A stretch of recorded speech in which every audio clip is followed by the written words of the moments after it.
Hello, thanks for joining us today. Today I'm joined by Rhys Paddick, who is an Aboriginal educator, presenter, facilitator and artist. Rhys focuses on educating and connecting Australians with their common traditional culture, and together with co-founder Emma Gibbons created Acknowledge This. Rhys, thank you for joining us today. Please tell us about yourself and about the work that you do. Hi, Karen. How you doing? Yeah, thank you for inviting me. I'm really excited to be here again. Just for a bit of context as to what I do. It's always a little bit difficult to explain because I do quite a lot. But I usually start by saying that I teach things and I draw things. My whole career has been in Aboriginal education. So I'm more of an educator, and it's only been in the last 4 years that I've been doing a lot of digital art. So I love doing digital art. Everything is done on my iPad. I do a lot of sort of graphic recording and logo design and commission work in that world. But in the education world, I am my own business. So I have been running my own business for about 3 years now. And as of the beginning of this year, I am now 100% self-sustainable. So I was sort of juggling a few different part-time jobs in the last years, but this is the first year where I'm able to sort of operate and navigate myself completely 100% sustainably. So I teach things and I draw things. That's brilliant. That's so good. And it's great that when, like you say, when you can go full-time into it as well. That's awesome. Yeah. Brilliant. So when we talk about the difference between cultural awareness and cultural application. Can you tell us a little bit about the difference between the two? Yeah, okay. So, well, it's kind of in the words, right? Like cultural awareness is like, well, anything awareness is just, I think of it like step one, right? So it's like step one, be aware of the thing. As educators, as teachers, it's like, yeah, of course, that's the first step. I like the idea of sort of like, what does the next step look like? So a lot of people do cultural awareness training, and that's great. And I go, well, ooh, how do we introduce this awareness into action, right? So instead of it just being awareness, it's like, well, application, as in the context of action, and how do we incorporate it, adopt it, work with it, do more of it in the space of culture. So I'm invested in people culture. I sort of I don't just sort of talk about myself as like I teach Aboriginal education. I do, but I'm sort of more referenced it as I'm interested in people culture. I do this in an Australian forum. And I do it through an Aboriginal perspective, you see. So that's sort of how I incorporate the work that I do, or talk about the work that I do. Brilliant. And what impact do you want to have with this work? And you know, is it possible to even measure that? My goal is, one of my main goals anyway, is to introduce and reference Aboriginal culture as an extension of Australian culture, not as a separate entity to it. I think a lot of people have this view or this misconception, I think, in a lot of ways. And I think people treat it as this sort of this us versus them dichotomy, like, oh, let us introduce Aboriginal culture into our workplace because we got to sort of tick a box or something like that. And I'd rather introduce this cardigan. The cardigan is the Noongar word for knowledge. I would rather introduce this cardigan as an extension of our culture. So I introduce Australians to go, oh, this is a part of this culture that is been alive here for so long, is an inherent part of my culture, my journey, and my application. You see, so that's sort of my main goal, is to sort of reference and teach from that perspective. Yeah, does that make sense? Yep. Yeah. So you really want people to embrace the culture and see it as a part of them, and to actually really not just try to be aware that it exists as a separate entity, but it exists as a part of them as people. Yeah, I think so. I think so. I teach a lot of this culture in the context as well of like, because we have traditional cultures and we have modern cultures, and they're all quite interchangeable, right? And I think people also think that like culture is very segmented, right? It's like there is this culture, there is that culture, there is this culture, there is that X, Y, Z, A, B, C, D, E, F, G cultures. And that, yeah, that as that is true, I also sort of reference it and talk about, well, all culture sort of influences each other, right? Both geographically and on the internet, and like, there's all these subcultures, and culture's a very interesting topic to me. So what I like to do is I sort of remind people as well. I go, look, our traditional cultures collectively are actually quite similar. And I think that's kind of an advantage. And then I talk about it from the Aboriginal perspective. So I say, you know, a lot of the things that a lot of the cultural values that we have as Australians, for example, in the modern context, we understand, like we know and we embody and we value and we operate from. And I sort of go, well, look, in a traditional context, both from the Aboriginal in Australia, but also from your great ancestors, there's a lot of overlap in terms of behaviour, in terms of like approaches and values and morals and understandings. And I sort of like to reintroduce a lot of these traditional values into the wider Australian context, both from it's like, hey, your great ancestors and my great ancestors actually kind of weren't really that different. And a lot of Aboriginal people still operate from that traditional space, which I go, there's maybe a few things that operate in this space today that are kind of valuable today, and that we can hopefully reintroduce today to both benefit you as an individual, but also you as a business or organization or whatever it is. Yeah, brilliant. Yeah. And I guess when you're sort of delivering your work and building this cultural application, what are your biggest challenges and how do you overcome them? Biggest challenges. A big challenge that I have is there is a spectrum that I think exists, a spectrum of box ticking attitude all the way to like genuine investment in the topic or in the culture, right?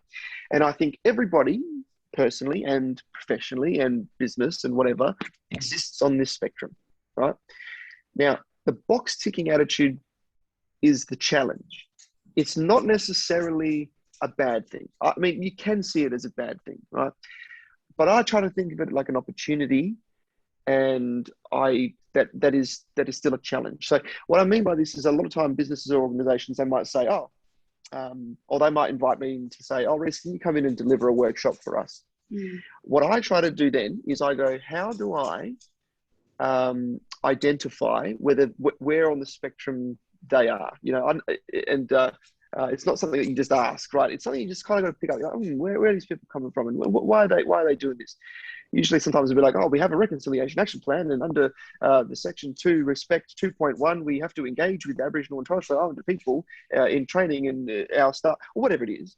And then I go, okay, if it's only coming from that space, again, not a problem. It just means that I have to change the way that I introduce the topics of discussion, because then I have to come from a place of, hey, listen, everybody in the room, I know you have to be here, not because you want to be here, but because you have to be here.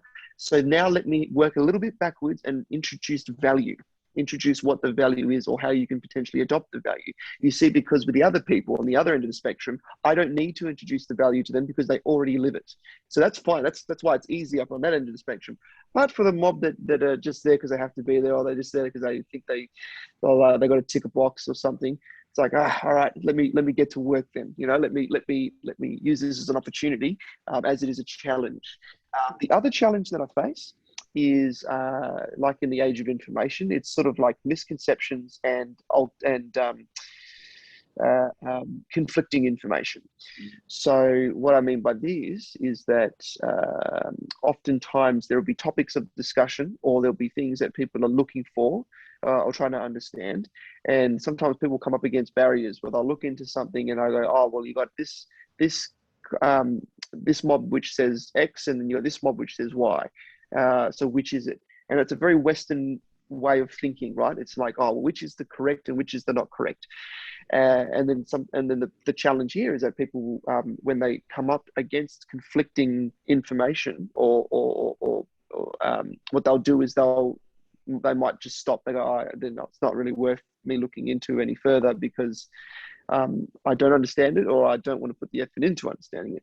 So what I got to do is I try to find the point of reference, and I try to go, well, it's not really necessarily about what information is right or wrong. It's just about where is this mob coming from, or where is that mob coming from, or why is it that they've come to this conclusion or teach it this way, and as to why is it that this mob does it this way.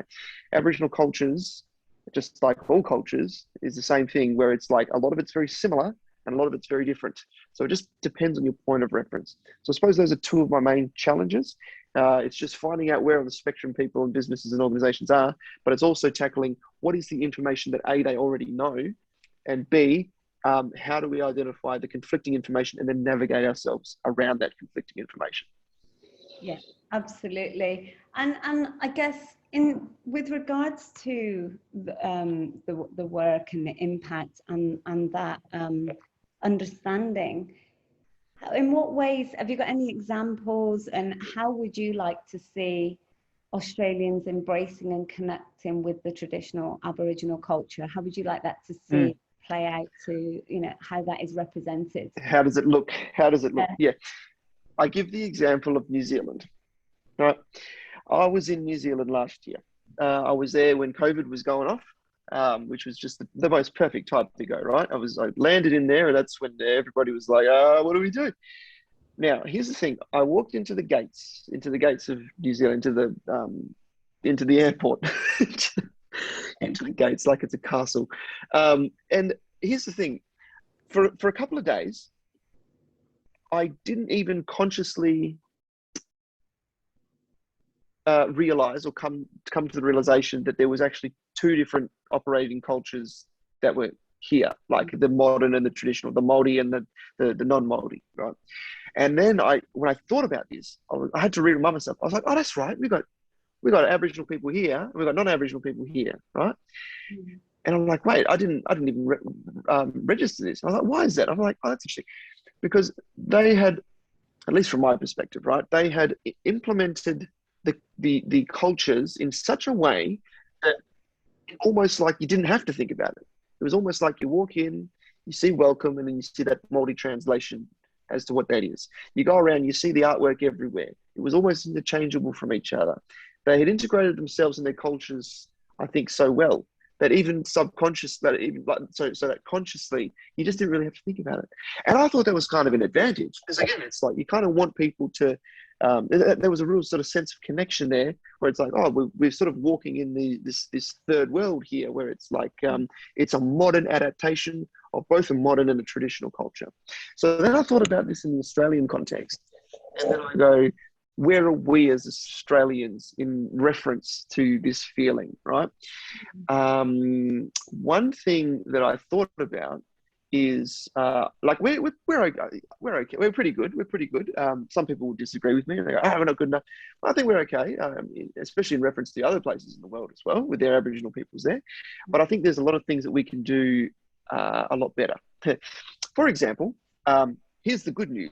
The good news is that Aboriginal culture, art and language and the things that the traditional offers is in a lot of demand. And again, that's great. Also, where is it on that spectrum? But that's okay. So a lot of it's in demand, which is a good thing. I'm like, it's being taught in schools. It's the language is being, like, people want to know. People get to want to do interviews like this with me. And then usually you only ever see Aboriginal culture presented in the wider Australian forum when it has to do with Aboriginal topics or Aboriginal things or NAIDOC weeks or reconciliation action plans. Not a bad thing. It just means that that's sort of where we are now, at least from my point of view. So I'll give the example of art. I only ever see Aboriginal art, again, when it's in the context of an Aboriginal thing. Aboriginal art is shown on reconciliation action plans. It's on NAIDOC week. It's reconciliation week, all that kind of thing. I would love to see, I'd love to see Aboriginal art represented in something that's not Aboriginal, in something that is like, just because people enjoy the art maybe, or perhaps they just see it valuable in a thing or a topic or a room or a whatever it is. I worked for the city of Stirling last year as the Aboriginal Youth Development Officer, and this is something that I really picked up then. Was it's interesting that we have a reconciliation action plan with the Aboriginal art on there, but it's like, why not just use the Aboriginal art anywhere else, right? Why not move it just from like only the Aboriginal to the wider community again, so that Australians can then subtly but effectively go, oh, well, this is a part of the culture that exists here, right? So I suppose visually, it's how do we introduce the culture in a way that doesn't always only segmented as like an entity that exists in its own bubble, because we don't. As a culture, as cultures, we're all a part of the same bubble, you know. Definitely. And I guess in terms of you know, building the inclusivity and actually, how do we then take this knowledge and actually create effective change in organizations as well?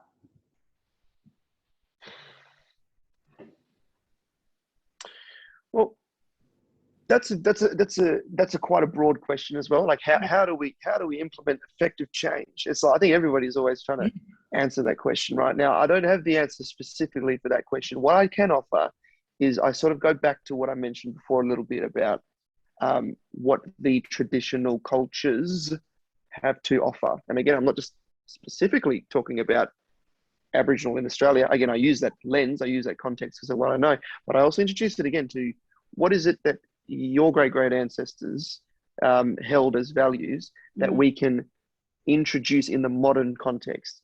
I think about the connection to country and the connection to land and the connection to people and the connection to ideas and the connection to conversation. And I go, there's a lot of this that I think is missing in the modern context. For people to, so for example, there's always a culture around the modern way that we do things in a business. Get to work at this time, lunch break at this time. This is the hierarchy of your boss and the subordinates and the colleagues, and that's the culture that exists. What I think Aboriginal cultures can offer the modern space is, how do we look at something a little bit more big picture? How do we look at the people in the organization as opposed to them just being products of a machine, right?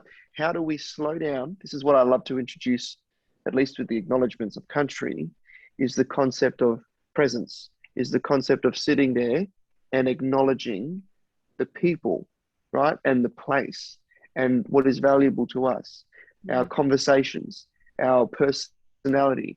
There's lots of things that we can do to dabakan. Dabakan is to slow down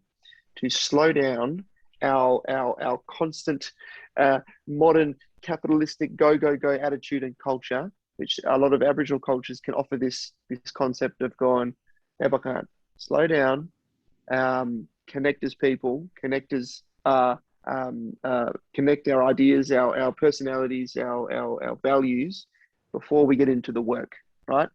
So again, it's a big question, but I'm giving you a big answer. I'm giving you if that makes sense. Yeah, and it is a big question, and I guess as well for it's that feeling as well of, like you say, about that ownership and connection, because as a migrant to Australia myself, and you know, there are so many other migrants in Australia who, you know, we've arrived and, you know, we want to be able to you know, connect and to do this authentically, but I guess there's that feeling of I guess there is some still feeling of slight disconnect, because we don't necessarily feel that ownership of not being Australian, so, and not being our culture. So I guess how can people like migrants like myself, how can we connect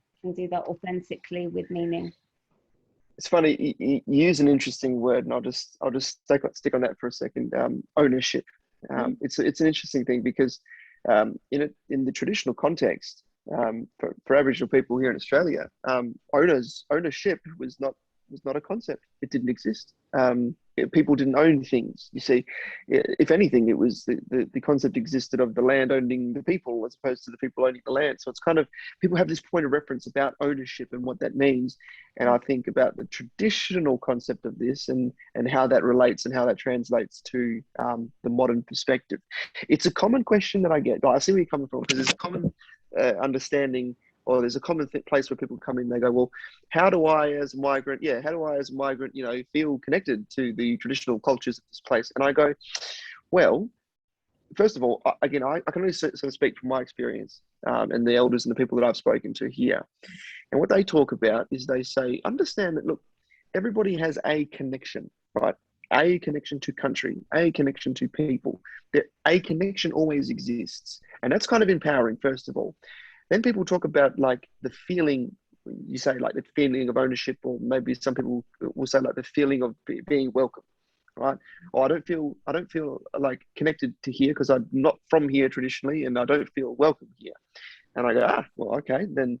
But it's also worth noting what the elders, at least here, say about welcome, about feeling welcome, and about what that means about that connection to country and to land and to we're in spirit, is that they say, if you were to, they say, look, again, everybody has a connection here. Everybody is welcome here.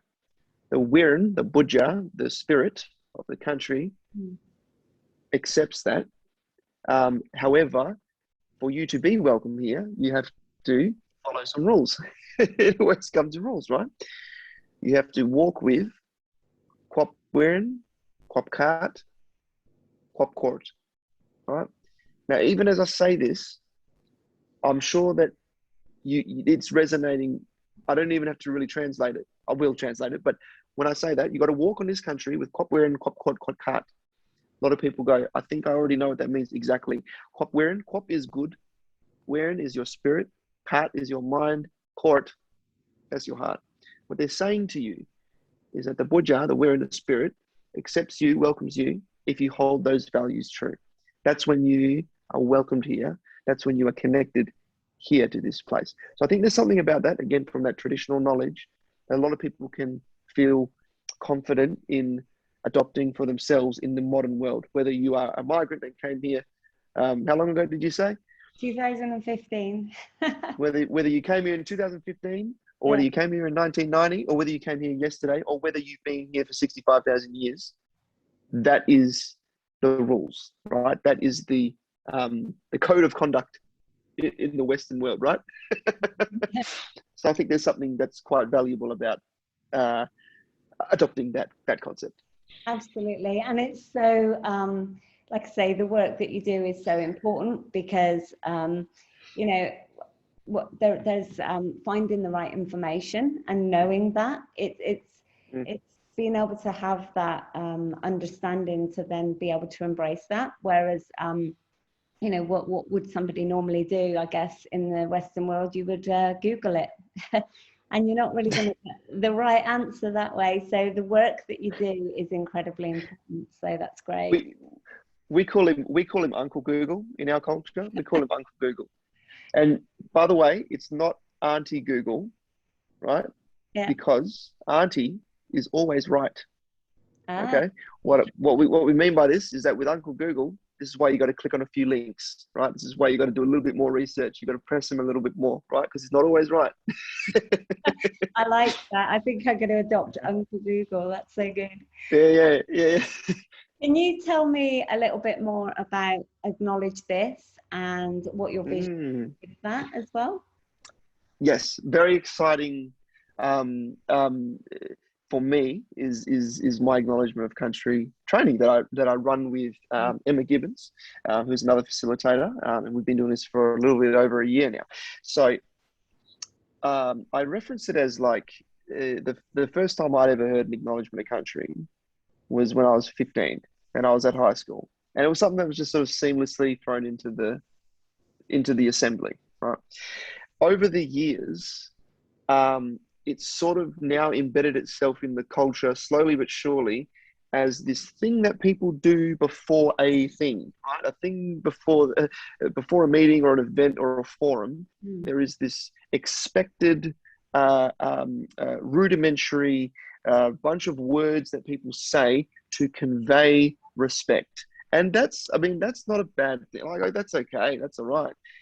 However, I have also noticed very much personally that there is this disconnect, or there is this different frame of reference, right? Again, people go acknowledgement of country, and and a lot of the Western mind, as I call it, usually they're coming from the context of what their definition of country is, which is just geographical space.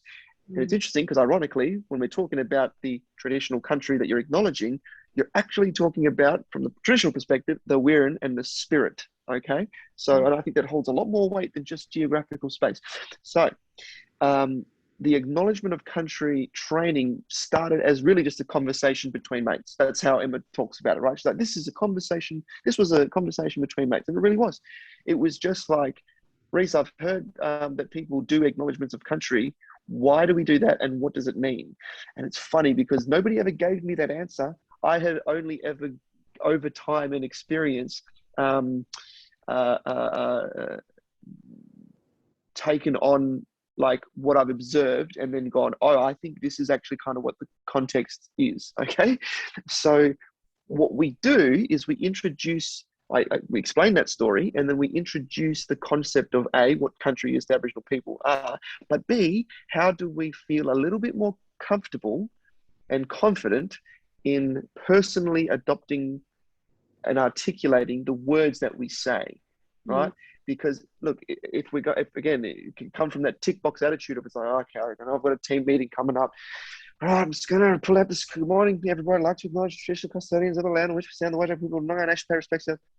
It's like, okay, I mean, I can take a little bit of respect from that, but goodness, we can do a little bit better than that, I think, and I believe. And I would much rather it be an Australian tradition as opposed to a thing that we do for Aboriginal people. That's my nightmare. I'm like, no, I want that. No, that's, it's like, no, how do we embrace something that's meaningful and valuable to everybody? Because that's kind of what the intention, I think, what the original intention of acknowledging country is. Yeah. Right. And this training would be so important for schools and colleges and trainers and students. Where can they access the training and to put themselves onto a course? Go have a yarn with Uncle. Hey, go have a yarn with Uncle. Google. Just type in acknowledge this. And you'll see our website. We do public training and we do private training. Public training is like, it's open to everybody. It's like, hey, come join me. I think we've got one next week. I think come join me fortnightly. And it's a 2-hour training, right? So you get 2 hours of your time, and I promise you'll learn something. If you don't learn something new, or if I don't make you smile at least once, I'll give you your money back. I promise you. That's my right. But the public workshops is for everyone, and then we also run the private workshops. So we mostly do this online, right? So it's like the public ones are always online, because we're not we can't like say to everybody like, hey, everybody publicly like come and meet in Perth, because most people come from like Melbourne and Wurundjeri country and Gadigal country and Sydney and all that kind of thing. So we run those online.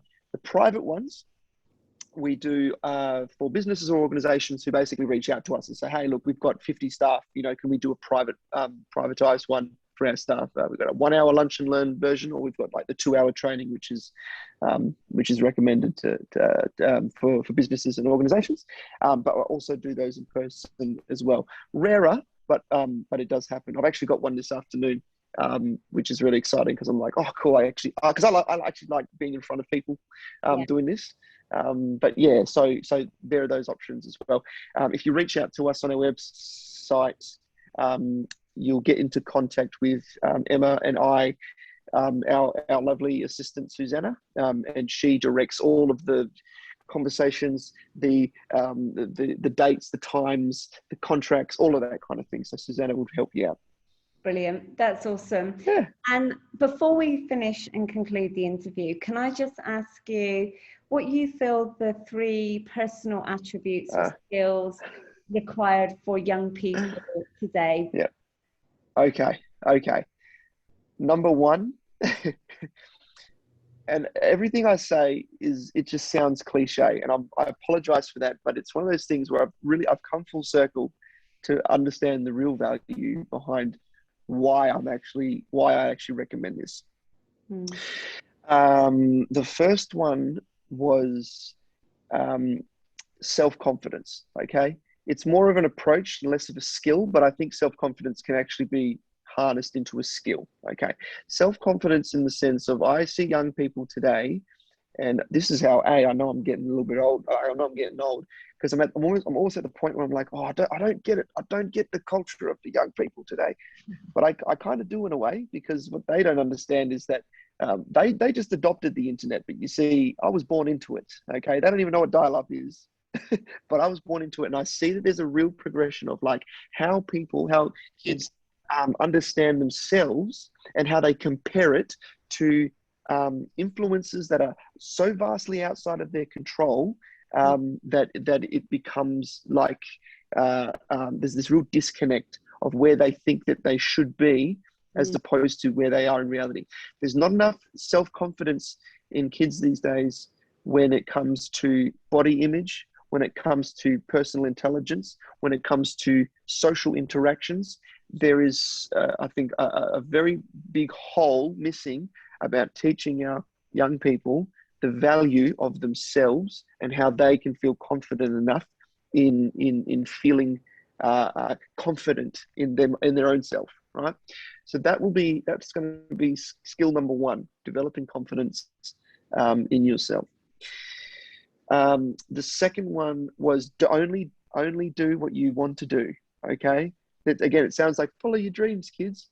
And I used to kind of hate that, like, oh, that sounds so, follow your dream.